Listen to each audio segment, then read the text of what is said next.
Si vous êtes nouveau sur la chaîne, n'oubliez pas de vous abonner et d'activer la notification pour ne rater aucune de nos prochaines vidéos. On commence.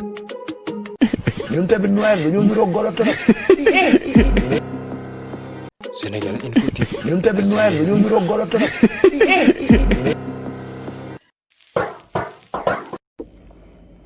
asalaamaaleykum wa rahmatullah bon maa ngi nuyu ñëpp di ziar ñëpp dama ñëwoon rek pour def benn vidéo bu ndaw par rapport à ce qui se passe avec Pape Cheikh Diallo pour lui lancer un message, pour lancer un message aussi au groupe GFM et pour lancer aussi un dernier message aux Sénégalais. Bon, il s'est trouvé qu'avec prétexte ou ce qui s'est passé entre match bi xewoon entre PSG et l'équipe turque li Demba Ba def que vraiment nit ñi doon jug di ko saluer di ko am fu ñu ko teg parce que c'est un combat de long processus, c'est un combat boo xam ça débute pas d'aujourd'hui et c'est un combat boo xam ni pareegul pour jug fii dafa am ñu ko war a xam ni ñoom ñoo ko war a porter et plus particulièrement ñi nga xam ni dañoo am voix ku mel ni Demba Ba star football la wax na dëgg ku mel ni par exemple su ko benn star benn sport bu nekk Sénégal wala staru télévision wala ay chanteur ñoom genre yooyu ñoom ñooy mën di mëne pas di mëne sax mais ñoom ñooy mën di endosser yenn combat yi pour parce que ay combat noble la yoo xam ne dañ leen ciy soxla alors bu ñëwee ba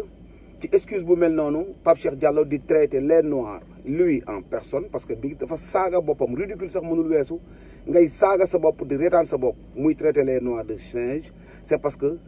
il n'a pas compris que combat bi du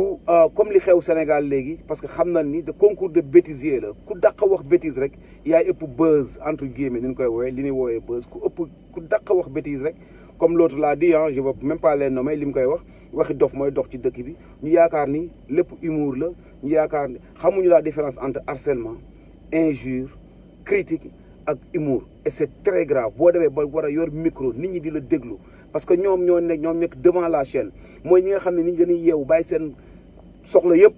di leen déglu xale yi di leen déglu ngay wax booy wax war nga xam li ngay wax et puis surtout ce combat là c'est tellement sensible que boo ci wax boo ci mënul wax lu rafet nga noppi parce que parfois le silence est d'or parfois nga noppi nga shut your mouth off moo gën ngay wax parce que boo demee bay comparer sa bopp nit ku ñuul de singe ci un combat boo xam ne des générations et des générations ñoo ci nekk di xeex pendant des années des décennies des siècles ci yàlla sax la commencé parce que yàlla ci boppam moom il parle de nit wala xat karab naa banni aadama la wax moom nit ci boppam la wax ni da koo teral dinoo ñëw ba àdduna ñuy séparer ku weex ak ku ñuul ñi fi nekkoon suñuy maam ñoo xam ne ay référence lañu woon ay Malcolm X mu naan ci nommé ay Cheikh Ahmadou Bamba ñeneen ñoo xam dañ ci doon xeex pour ñu xam ne humanité bi ñëpp benn lañu ñu ñëw ba tey nga saaga ñëw boole ñoom ñëpp seen liggéey nga saaga leen nga déconstruire seen liggéey ci en 40 secondes matu ko sax ngay tu dis des bêtises yu énormes yu extraordinaires yoo xam ni ñi nga togaloon ci plateau bi kenn amul audace su toog ne la Pape li ngay wax ni du loolu parce que demeewul noonu et puis il faut arrêter de nous traiter de singes parce que nous sommes pas des singes mais c'est extrêmement grave li nga def appel bi may lancé bi ma koy moom amul appel lu ma koy wax moom je lui fais que faire def ko ay remarques mais appel bi ça concerne surtout groupe GFM que ngeen jël seen responsabilité. Je vais juste vous donner un exemple amoon na fii benn série bu ñu doon wooyee Roseanne aux États-Unis télévision ABC moom moo ko doon diffusé pendant 10 ans moo nekkoon la série la plus suivie aux États-Unis star bi dafa mës a def benn genre dafa def benn tweet di def benn genre comparaison entre human being ak change waxagun woon sax ay waxi noir mais danoo 10e anniversaire lan doon fêté moment boobu danoo arrêté série bi ci saa si obligé ko mu def ay excuses publiques ba pare ñu dàq ko une journaliste à Alabama l'avait fait toog benn parce que fii léegi loolu mooy style bi quoi da ngay teg journaliste bu noir journaliste bu blanc ñëpp gis nañ ko c'est juste pour mën a équilibrer vraiment le climat social mën koo apaiser quand il l'avait traité de change danoo xëy le lendemain dàq ko avant ñu koy dàq dañ ko présenter loo ses excuses publiques mu taxaw devant la télévision def ko ba pare ñu dàq ko au groupe GFM on vous demande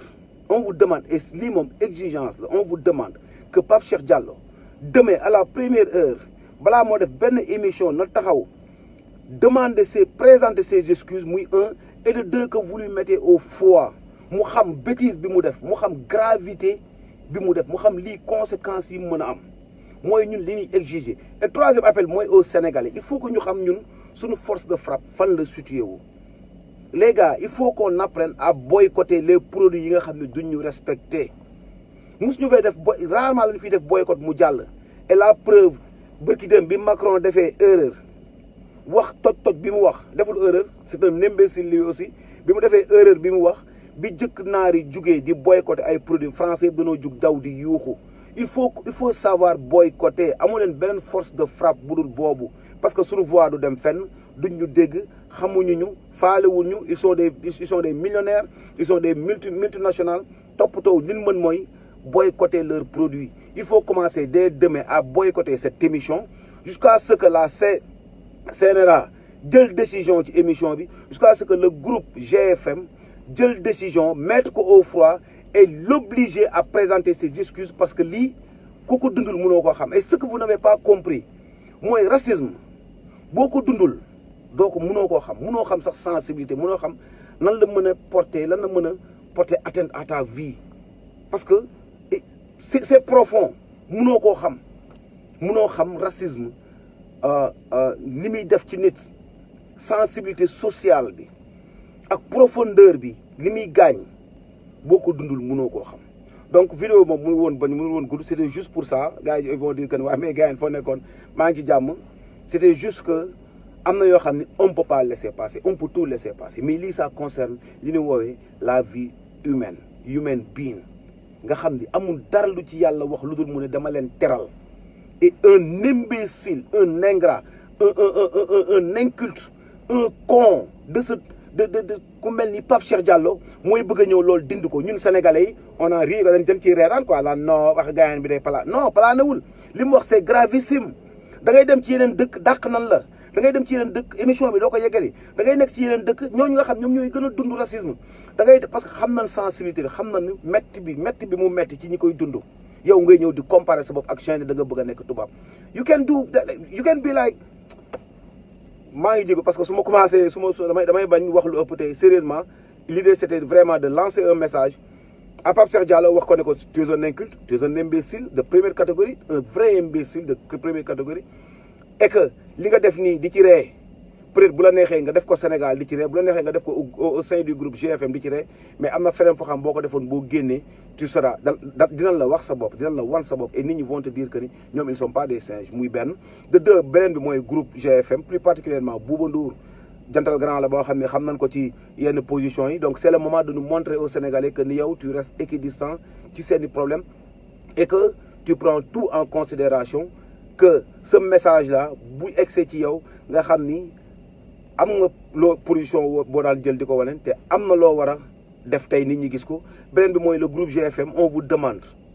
on vous exige à ce que émission bi ngeen arrêté ko muy un et que Pape Cheikh Diallo ngeen mettre ko au froid l'obliger à présenter des excuses publiques sénégalais yëpp ci seen bopp et excuses yooyu doyul de c'est juste pour remettre les points sur les i mais il faut le sanctionner troisième bi mooy sénégalais yi ñaan xam suñu bopp nanu xam ni koo xam ne àndut ak ñun il est contre nous on a le droit de le regarder wala ñu bàyyi ko foofu ñoo moom suñuy télévision ñoo moom suñuy programme seen programme yi ñuy def yëpp c'est parce que c'est bien suivi moo tax ñu ciy continuer di ñu nekkul star di ci wax ay bêtises alors suñu bëggoon tey mu dakk mën nañu ko dakkal tey mooy on va boycotter cette émission wax leen ni tant que lii defuñu ko émission bi kenn dootu ko suivre et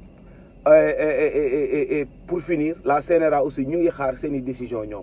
qu'est-ce qu'ils vont dire sur ça parce que lii mooy dérive nag le combat de tout le combat pas de tout un pays de toute une race combat boo xam ne des centaines et des centaines d'années nit ñi ngi ciy xeex nit ñi bàyyi ci seen bakkan seen life nit ñi jaayante ci nit ñi konne di ciy xeex te danoo nar a konne waat di ci xeex parce que nar a gu fi teel a jógee un imbécile un inculte ñëw en 40 secondes jël loolu lépp déconstruire ko sànni ko dem yoonam ba pare di reetaan parce que ñàkk jom la comme l'avait dit mon ami parce que nit ki ñàkk jom mënul weesu ngay saaga sa bopp ba pare di reetaan sa bopp jaajëf gars yi asalaamaaleykum wa rahmatullah maa ngi jégalu si c'est un peu excessif mais ku nekk da ngay wax selon sa xol ni mu toll bon